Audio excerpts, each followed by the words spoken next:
Sinundan ng mga miyembro ng PNP Highway Patrol Grupo HPG ang isang tanker truck hanggang makapasok ito sa isang garahe sa Caloocan City. Dito nila ito naaktuhang isinasalin ang kargang methanol sa mga drum na may lamang diesel, gasolina at premium gasoline. 6 ang arestado, kabilang ang driver at pahinante ng tanker truck. Wala silang mapakitang documents na legit yung kanilang transaction or business para po ito. Halos 9 milyong pisong halaga ng petrolyo ang nakumpiska. Puno. Ito pulaw. Premium to premium. Ito green unleaded. Ito mga nasa drum diesel.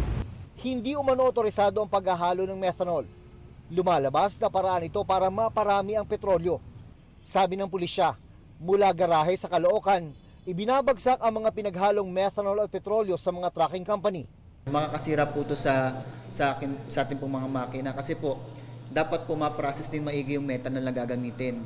Ma-process din maigi yung mga petroleum na gagamit at may tamang pag-mix. Nasa kustodiya pa ng HPG ang mga sospek. Sinubukan namin silang kunan ng pahayag. Baka may gusto kang sabihin, sir. Bilang depensa sa sarili mo, sir. Walang gustong magsalita sa mga naarestong sospek.